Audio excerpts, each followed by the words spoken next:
Hey there, it's Christal, and today I will actually be talking and not so much playing the drums because it is product review day, and today I am joined by the Xvive U4 in-ear monitor wireless system. Thank you Xvive for sending me this product. As a full disclaimer before we continue with the video, they did provide this to me for review, but I'm not being paid for my opinions, so I will try to be as unbiased and educational and informative as I can. Some of you might be wondering, what exactly is an in-ear monitor wireless system? So first, we need to make sure you know what in-ear monitors are and what monitoring is. So I talked about this in my previous video on how to mix your in-ear monitors, but in case you're not sure about it, monitoring in the context of music is basically how musicians hear the sound that they need to hear while they're performing or playing. Now, if you're playing an acoustic instrument like the drum set or an acoustic guitar, you would be able to hear direct acoustic feedback from the instrument you're playing. On the other hand, if you're playing an instrument like the electronic drum set or electric guitar or a keyboard, you're not actually going to hear anything unless you have a device that it's plugged into by which you are monitoring the sound that you're creating. So that could be a speaker or an amplifier. And even if you're playing an acoustic instrument that creates its own feedback directly, many times in a band setting, you will still need a form of monitoring to hear everyone else in the band, or if you're jamming along to a track, you still need some device that plays the music for you to hear. In a live performance setting, monitors generally take the form of either floor monitors, also known as wedges, or in-ear monitors, like these over here. They're basically monitors that fit into your ears, just like earphones that you might be using with your smartphones, but with sound reproduction that is designed for musicians and performers rather than just the enjoyment of music. Now that you know what in-ear monitors are, we come to the question of what is an in-ear monitor wireless system? Well, that has to do a little bit more with where this other end goes, because you have to plug this into something in order to hear the sound that you are trying to monitor. Generally, the sound output is going to come from an audio interface in a studio setting, or it could be a mixer or a soundboard in a jamming studio or a live performance setting. And that is usually not going to be right next to the performer. It might be a little distance away, but in either case, you're going to have to connect those two devices with a pretty long cable or a wire. So a wireless system for in-ear monitors is basically one that allows you to connect a transmitter to your audio interface or mixer or soundboard and wirelessly transmit that signal to a receiver, which you can plug this into in order to hear your sound without having to be tethered directly to the sound source. So why would a drummer need this product? Why can't we just use floor monitors like majority of small venues still have at this moment? Number one, I would say in-ear monitors are borderline a necessity for any drummer playing because of the volume of the drum set. Unless you're playing very low volume genres, if you're playing anything that is like hard rock, pop, metal for sure, you are hitting hard and the drum set is really loud. In order to hear above the noise level created by your instrument, you would have to crank the volume of the floor monitors to a ridiculously high level, and the combined volume is going to be very damaging to your hearing. If you do use earplugs, then you will not be able to hear the sound as clearly, and even if you are using earplugs to protect your ears, the stage itself is going to be noisy and the sound from that monitor is going to bleed through all your drum mics and the vocal mics, and it's just a mess. The other reason why you would need to use in-ear monitors is if your band is playing with a backing track or playing with a click track, you don't want that coming out of your floor monitors because then the whole audience is going to hear your metronome. So, okay, drummers definitely need in-ear monitors, but why would we need wireless in-ear monitors? The drummer is seemingly the person who at least needs such a system because we're sitting down all the time and we're not really running around the stage like the vocalists or your guitarists might be if they are using a wireless microphone or wireless guitar rig. Well, that is kind of true, but there's still problems that arise when you have wires running all over your studio. So in my case, my studio is really small, so I am definitely not using all of the 90 feet of range that the Xvive U4 unit provides. But the fact about recording drum videos for most of us is, I hate to admit it, but there's a lot of takes involved. And every time I do a take, I have to stand up and go over to my computer and stop the recording and restart the recording and go back and try again and repeat this process however many times it takes me to nail a solid take. And sometimes I'm a klutz and I forget to take out my in-ear monitors, and then you get that yanked backwards feeling. And of course, this can potentially damage equipment if a jack gets bent out of shape. And even if you are not a klutz and you manage to safely navigate your studio wire sprawl situation, there is still the problem of these somewhat unsightly wires just dangling all over the place, and that can't be helped because they have to go somewhere. And this gets solved if you use a wireless unit. Another context where I wished that I had a wireless unit before is when I jam or I have small performances with my band Sangriento. For the studio that we're at, we're using floor monitors most of the time, and so I can't hear the sound directly. I'm actually running a metronome feed directly from my keyboardist's audio interface to the drums, and we just kind of run the cable across the path to the drums, and at the other end it is terminated in this really janky variable resistor, which I use as a volume control. And the cable across everything is a bit of a trip hazard, and the volume control works most of the time. Sometimes most of what I'm hearing every time the band practices is just the metronome.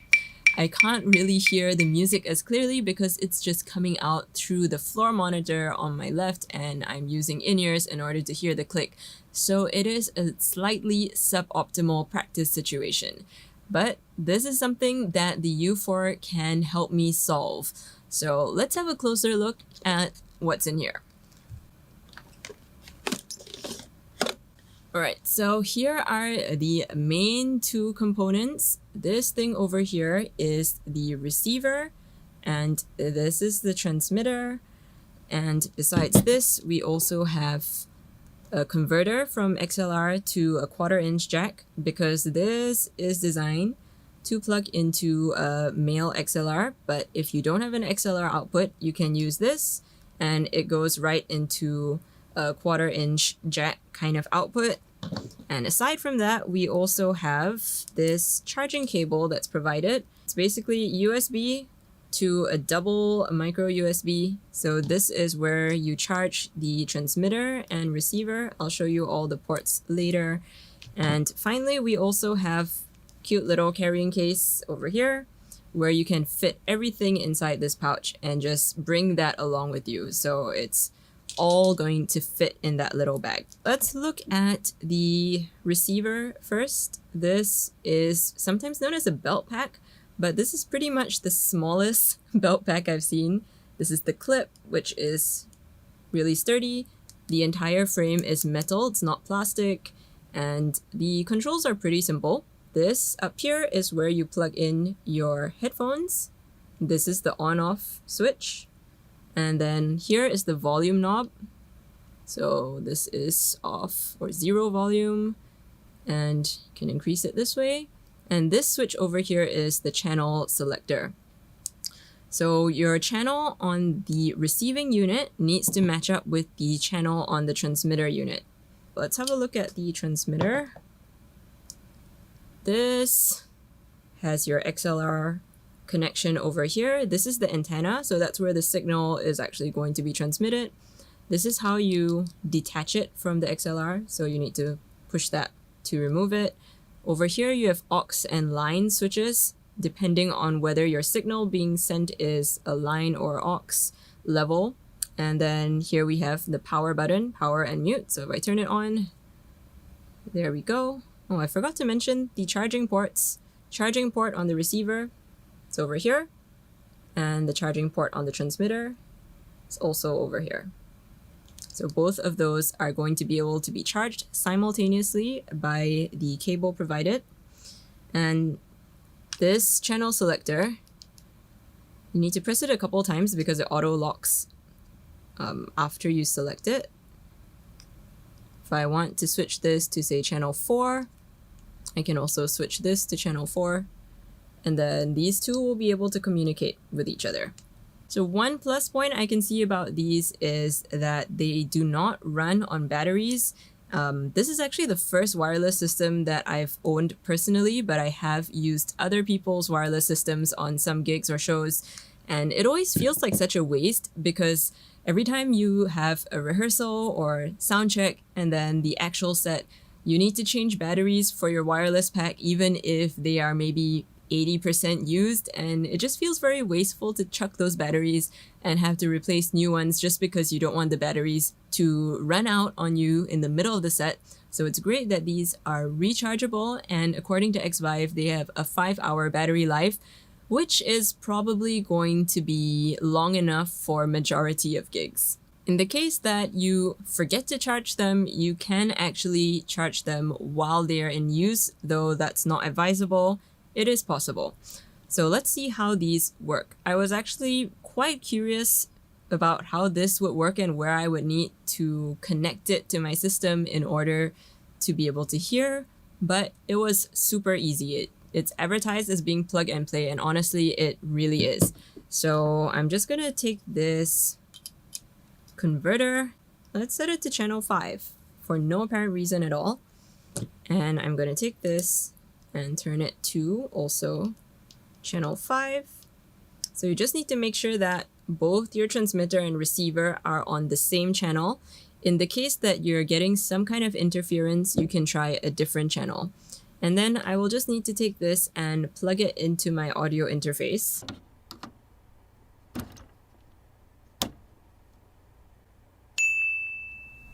One good thing about the U4 is that the power switch and the volume knob are actually two separate controls.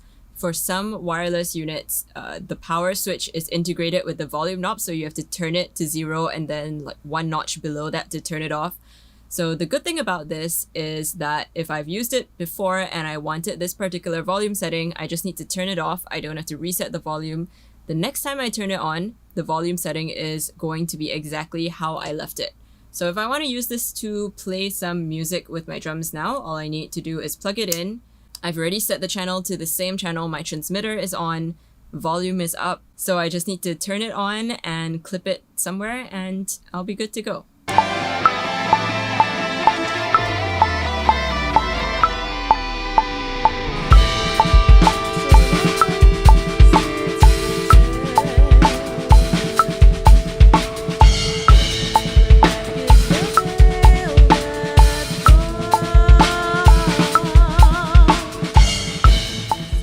Super easy to just plug in and get started. There was really nothing to it.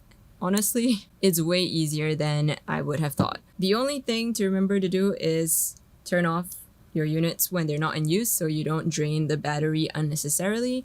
Other than that, there's really nothing too complicated about this at all. In the jamming studio situation, if I want to use in-ear monitors now instead of listening from the floor monitors, all I need to do is unplug the cable from the back of the floor monitor and plug that into the transmitter. And now everything that was previously being wired to the drum monitor that is a floor monitor is now being sent directly to my in-ear monitors instead. And I can actually hear the sound of all my band members playing a lot more clearly than if I was just hearing them from the floor monitors over the sound of my drums. Do you know why? The drums sound different. The drum sounds? The drums sound. Maybe that's why. The drums sound louder. Clearer sound. I think it's because this monitor is not on. Oh. Because in the past I would have to blast this because I'm hearing the click only. Right. So now we don't have the noise bleed from here. That explains a lot. I was wondering like why did the drums sound so much easier to follow? Nice. You can quote that. Yeah. Don't listen to me. That was my basis unsolicited feedback. To wind up this video, I will just try and give it a short evaluation on my thoughts of this product. It is super convenient because of the size, and look, everything fits right into this little carrying case. You don't need anything more than this. It just fits into your hand. The transmitter, converter, and receiver, super lightweight. This is quite unobtrusive. It doesn't have like a huge antenna sticking out on the side like some that I've seen do. Another cool feature is that one transmitter can actually send to multiple receiver units. So if you are on a budget setup and you have multiple members in your band who need to be on in-ear monitors, you actually just need to get several of these. But this is not necessarily the best solution for everyone, because in majority of cases, musicians are going to want to hear slightly different mixes. So this one depends. If you happen to be in a band where your band members don't mind hearing the same mix, you could get away with maybe just 2 transmitters, maybe for the vocalists and then the musicians, and then one of these for each of your band members, and that could be a way to save costs instead of getting multiple transmitter and receiver systems. That said, you can have up to a maximum of 6 devices, 6 different transmitters to use up the 6 channels provided. But here's where there is a bit of a shortcoming of the system, and that is the fact that it runs on a 2.4 gigahertz frequency. So there could be a lot of interference happening because that's the same frequencies that a lot of people's handphones are using on wireless networks and other wireless devices. Whether it's mixing boards or guitar wireless rigs might also be using that frequency. You would not want to max out 6 of these. Probably 2 or 3 is a safe number so that you can still change to another channel in the case that you run into any interference on one of the channels that you're using. One way to minimize interference is, instead of plugging in your transmitter directly to your mixer or your soundboard, just run an XLR cable from the soundboard output to a location nearer to the musician. So basically, wherever you would normally be putting your floor monitor, just run the cable to that position and then use the wireless transmitter.